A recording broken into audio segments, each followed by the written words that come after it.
Thank you, Renzo. Thanks.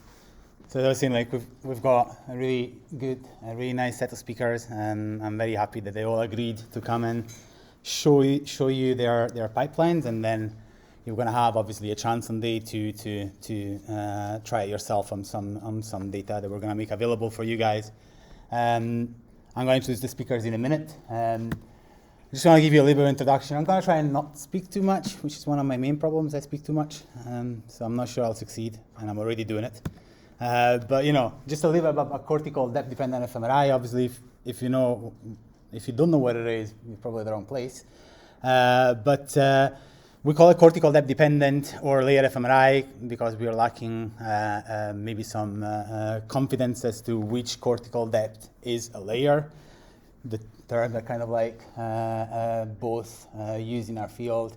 So we know that the cortex is divided in 6 or more layers, at least 6 layers. Each layer is characterized by different cell concentration and seems to be subserving a different functional process. We have a lot of beautiful animal data and animal models that show, very broadly speaking, that feed forward is in the mid layers and then feedback is in inner and outer layers.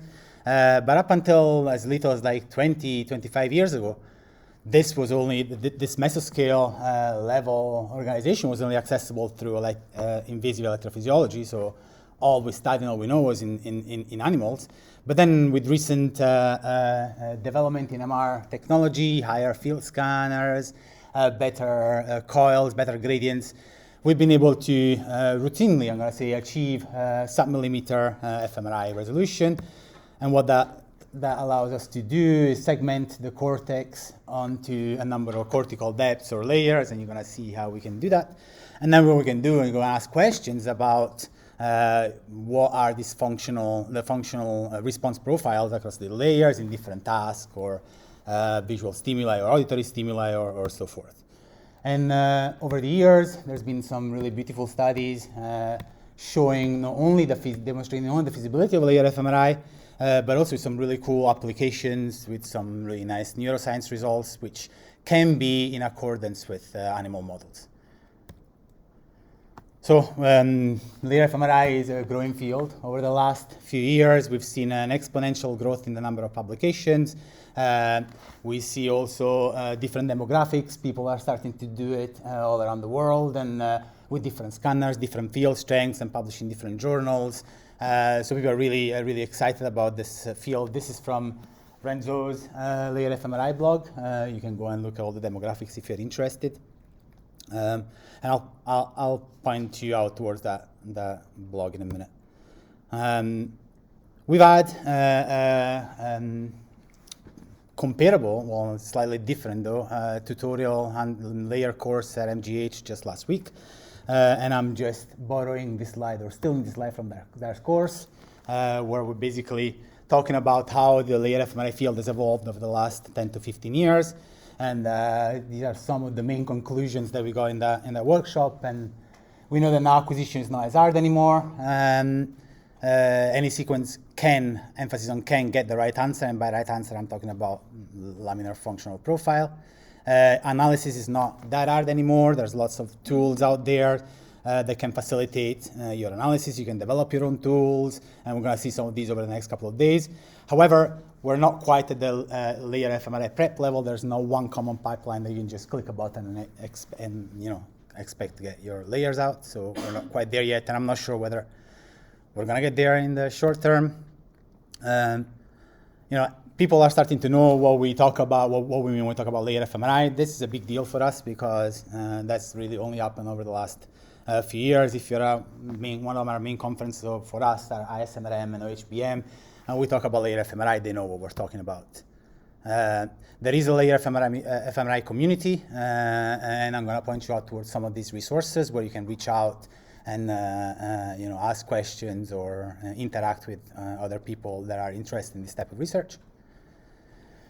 7 Tesla is almost mainstream. There's more and more scanners, and obviously the added SNR is really beneficial to get to those super high resolution that allow us to tackle mesoscale level organization. There are less method wars and more applications. So at the beginning was just about how we get there, different mechanisms, different acquisition mechanisms.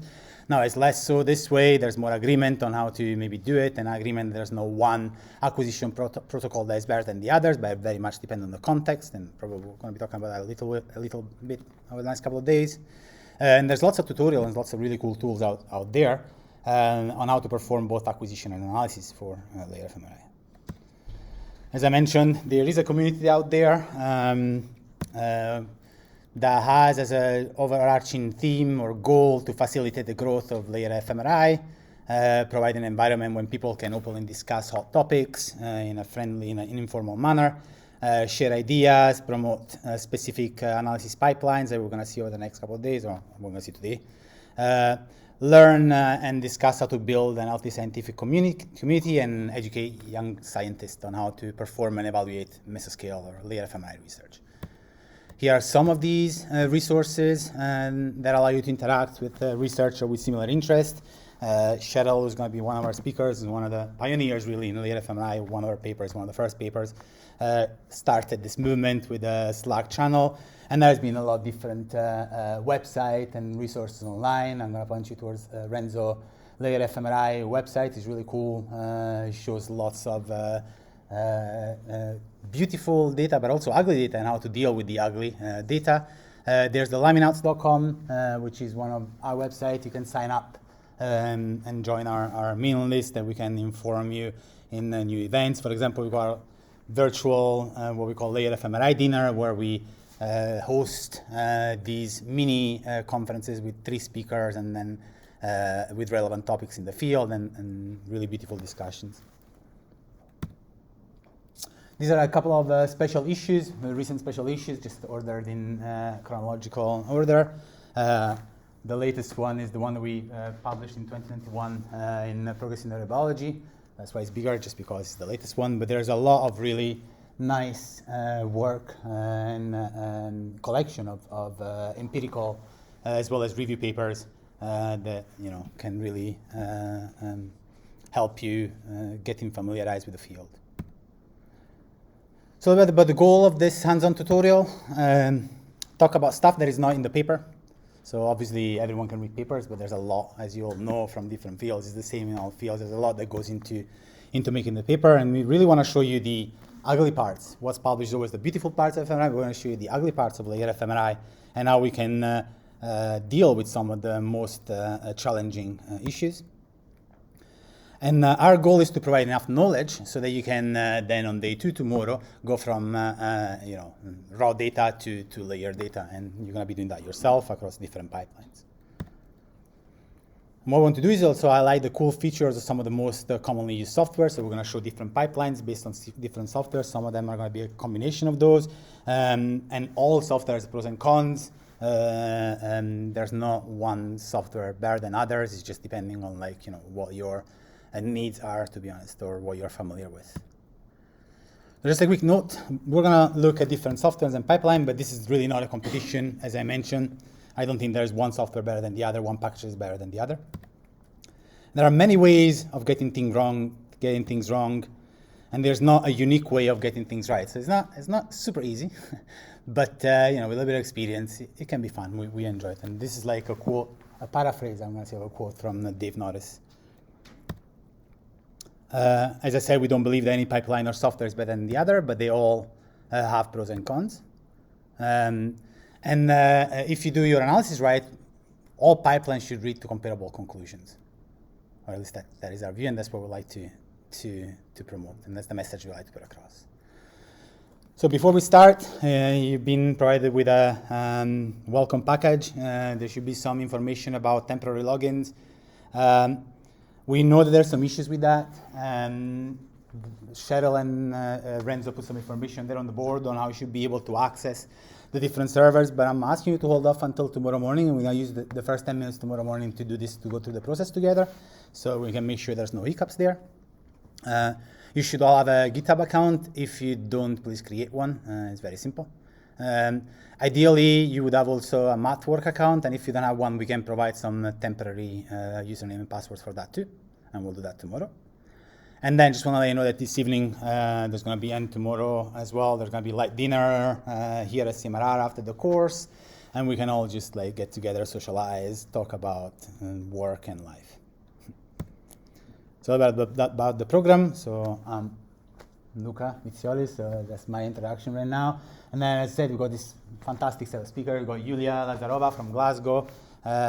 She's working with Lars Muckli, and they're really also pioneers in the field of layer-fMRI. Who's going to talk about Brain Voyager. Then I'm going to have a quick break, and then Cheryl is going to show her pipeline, which is a combination of different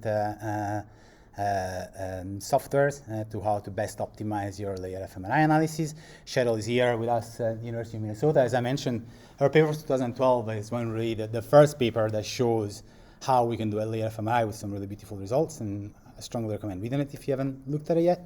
Then we're going to have lunch, and then Hanna Błaszewska, but I butchered it, I always do, from MGH is going to show us a free surface-based pipeline, and then Renzo is going to show us his linear approach, Afni linear approach.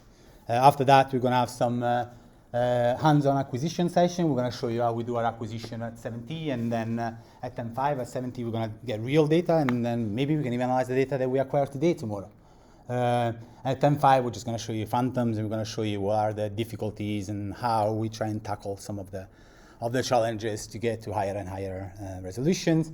We're going to finish the hands-on session maybe 10 minutes earlier. Maybe we can meet here before Camille's fireside chat, just as a catch-up. And we'd like to also ask you, after you've seen all the different pipelines, to rank which pipelines you're going to be wanting to practice tomorrow. You're going to pick 2 out of 4.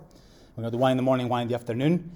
We're going to do our best to make sure that everyone gets their favorite choice, but we're going to ask you to rank 1 to 4. And then, we're going to try and divide the groups and split them more or less equally. And then tomorrow we're going to meet here. We have a start at 9, but we're going to spend the first 10-15 minutes to make sure that you're all set up and you got the passwords and logins and everything is working just fine. And then we're going to have our parallel hands-on sessions with 2 groups in 2 separate rooms, where you're going to basically follow our experts on how to go from beginning to end of layer-fMRI. And I will shut up now. I've talked already for too long.